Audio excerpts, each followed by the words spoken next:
မိဘတွေကသားသမီးတွေကိုဘယ်လိုထိန်းကျောင်းအောင်လဲဆိုတော့ credibility education ပေါ့ကလေးတွေကို parenting education ထိန်းကျောင်းတဲ့တက်ပညာမတတ်တော့အဲ့မကောင်းမြတ်တာဘုံပြောပြီကလေးလက်ထဲဖုံးထည့်ပေးလိုက်ကနေမကောင်းမြတ်တာဆိုတဲ့ဝတရားပြတ်သွားပြီ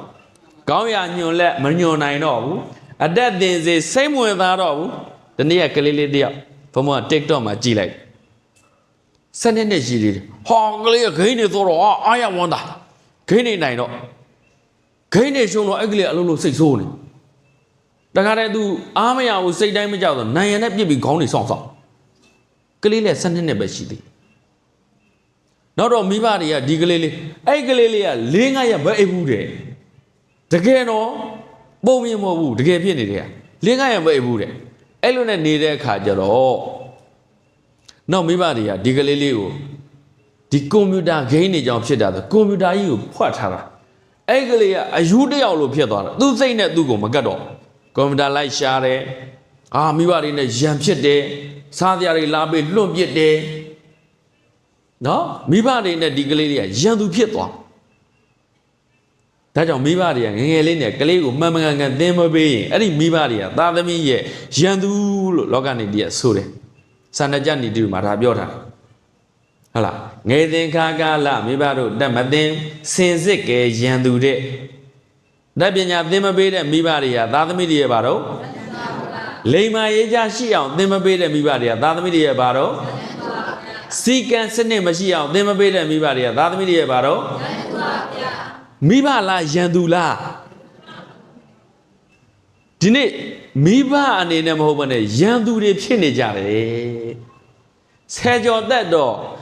အိမ်ထဲမှာသဘုံတွေရလာပြီကလေးလေးတွေတော်လန်ကြပြီပုံကန်ရပြီမိဘတွေအဲ့ကလေးတွေအကြောင်းရောက်တော့လဲဆရာဆရာမထပ်ပုံကန်တယ်တော်လန်တယ်မြန်မာပြည်ကတော်လန်လို့ပုံကန်လို့ကိုမပြီးဘူးဟုတ်လား senior citizen နဲ့ junior citizen ကြားထဲမှာလဲ problem တွေပဲရှိလူကြီးနဲ့လူငယ်ကြားမှာပြဿနာတွေပဲရှိတယ်မေတ္တာတို့ကျင်နာတို့ကိုချင်းစာတရားတို့စာနာမှုတို့ညှတာမှုတို့လေးစားမှုတို့တန်ဖိုးထားမှုတို့ဆိုတဲ့ဟာတွေအကုန်ပျောက်ကွယ်သွားပြီပျောက်ကွယ်မသွားဘူးလားအဲ့ဒါကိုလောကဆုပ်ယုပ်ကြောင်းလို့ဒီလိုပြောတာဟုတ်ပြီနော်ဟိရိဩတ္တပဆိုတာမရှိဘူးကလေးလေးကိုဘလို့ဝတ်ပေးရမယ်ဘလို့စားပေးရမယ်မိဘတွေကသင်မပေးဘူး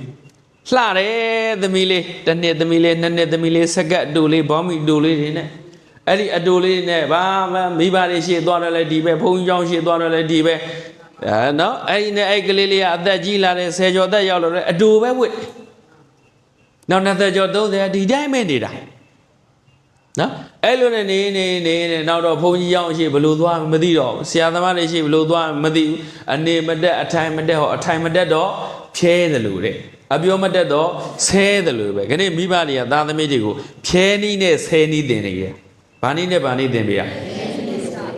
နေနည်းထိုင်နည်းစားနည်းတောင်းနည်းသင်မပေးနိုင်ရင်ကျေးလိမ္မာအောင်ဆိုတာဝေးလို့အဲ့ဒါဇာရိတတတ္တိဗျဘာတတ္တိတော့သားသမီးတွေရဲ့ဇာရိတကိုဖျက်ဆီးတာဘယ်သူတော့မြင်ပြီလားဟုတ်ရောဟုတ်လား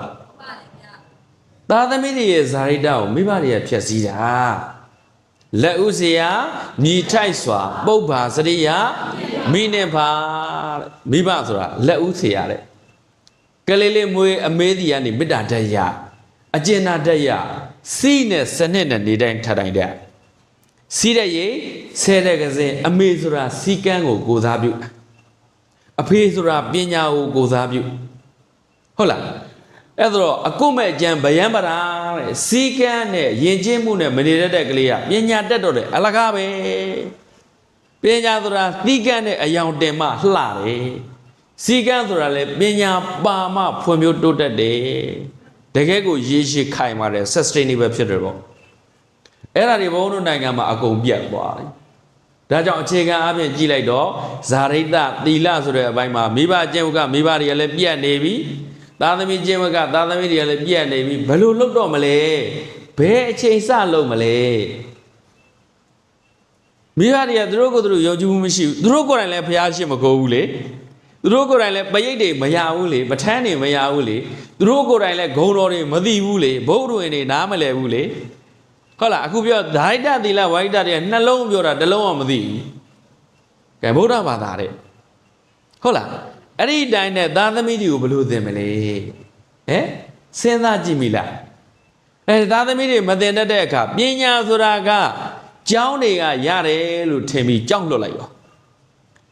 အစိုးရကျောင်းတွေကအားမရဘူးဆို international ကျောင်းတွေလွတ်လိုက်ရောမြန်မာစကားပါမတက်တော့ဒီနေ့ကလေးတွေအာရကသုံးပါကြည့်တယ်မြန်မာလိုဆိုးရိုးလေးတွေမေးတာမဖြေနိုင်ကြဘူး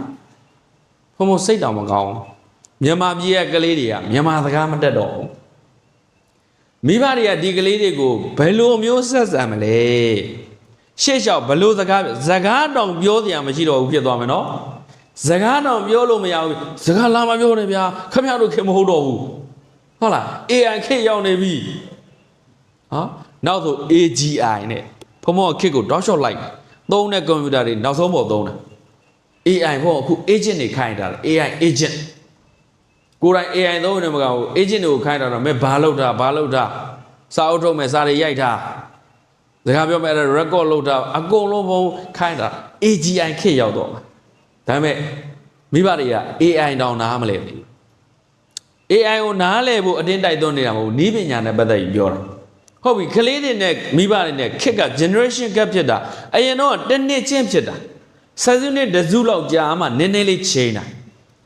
radical change လို့ခေါ်တယ်အခုက rapid change ယုံခုံသလိုပြုံးလို့ခက်ကပြုံးဆိုပြောင်းဟော IT information technology လို့ပြောနေတဲ့အချိန်မှာ AI ဖြစ်သွား artificial intelligence အခု AGI နဲ့လူတွေတောင်မလုပ်တော့ဘူး AI ကို agent ထားပြီးတော့အလုပ်တွေခိုင်းသွားတယ်ဟောအခု Pedicat software တွေလုပ်တယ် AGI စနစ်တွေသုံးတယ်ကွန်ပျူတာကောင်းသားတွေသုံးတဲ့ AGI တွေနဲ့လူ10ယောက်လောက်ကိုဘုံကအလုပ်လုပ်ဆရာမလို့မနဲ့ခိုင်းလို့ရလူ10ယောက်တည်းရတယ်သူကတနေ့ကုန်အလုပ်လုပ်နိုင်တယ်ဒီ AI လေနီးပညာအများကြီးရှေ့ရောက်သွားတယ်ထားလိုက်တော့အဲ့ဒီနီးပညာတွေကြီးတဲ့အားကိုးဖို့ပြောတာမဟုတ်ဘူးအရေးကြီးဆုံးကလူတစ်ယောက်ရဲ့အရေးကြီးဆုံးအခြေခံဇာတိတဒါကြောင့်ကလေးတစ်ယောက်ဟာနေ့စဉ်ဘဝထဲမှာဘလို့နေထိုင်မလဲဘလို့စားတော့မလဲဘလို့အိပ်ဆက်မလဲဘလို့အနားယူမလဲကလေးတွေအနားမယူတတ်တော့ဘူးအနားယူတတ်ပြီလားအနားယူလိုက်တဲ့အချိန် TikTok အနားယူလိုက်တဲ့အချိန် Facebook အနားယူချိန်ဆိုတာလူငယ်တွေမှာမရှိတော့ relax ဆိုတဲ့အချိန်မရှိတော့ entertainment education ဆိုတဲ့အချိန်မရှိတော့ entertainment relax ကြီးမရှိတော့ entertainment အဲ့ entertainment အနေနဲ့ပေါက်ကွဲတယ် class ဖြစ်လာတယ်အဲ့မှာယဉ်ကျေးမှုတွေပေါက်ကွဲလာတယ်ပြောလို့ကိုမကောင်းတော့အောင်ကိုဖြစ်ဒါကြောင့်ဘုံဘုံတို့နေ့စဉ်ဘဝထဲမှာမိဘတွေကဘာနေစတဲ့ကလေးတွေအိမ်နီးနေနီးအနာယူနီးစာနီးတောက်နီးယူနီးပေါင်နီးလျှော်နီးဖွတ်နီးချက်နီးပြုံနီးအဲ့ဒါကသူတို့ဘွဲရမရအသက်ရှင်တွေသုံးရမယ်ပညာဗျမှန်ရလားအဲ့သင်ဖို့မလိုဘူးလားဒါပေမဲ့သင်ဖို့မလိုဘူးထင်လို့မသင်တော့ကလေးတွေက ready made အမေခူးပြီးသားအဖေရှာပြီးသားပတ်စံအလကားရတယ်လို့ထင်တယ်အလကားလူတွေဖြစ်အောင်ဒီမိဘတွေကနေကလေးတွေကိုတင်ဂျူကလေးလေးတယောက်တစ်နှစ်သားလေးဟိုမှာမြက်ပင်တွေရှိတယ်အဲ့ဒီမြက်ပင်တွေပြောင်းရင်ဒါဘာလို့ကျင်တော့ဒါဟောဒီမှာအိမ်တန်ရှင်းလို့စရာရှိတယ်အဲ့ဒါတွေလို့ရင်ဒီကလေးတွေမင်းဘာလို့ကျင်တော့အလကားတစ်ခုမှမရဘူးအလကားတစ်ခုမှမရဘူးဖုံတို့နိုင်ငံအလကားရတာမိဘလေးရဲ့သားသမီးမွေးထိုင်ရင်အဲ့သားသမီးတာဝန်အကုန်ယူဒီလိုထင်တာလားမဟုတ်ဘူးကလေးကိုကိုတာဝန်ကိုယူတတ်အောင်သင်ပေးရပြောပါတယ်တော့အဲ့ဒါဇာရိတတတိဘဝမှာအဲ့ဒါနဲ့ယက်တီရတာအဲ့ဒါအုတ်မြစ်ပဲဂုံသိက္ခာဒါကိုပြောတာ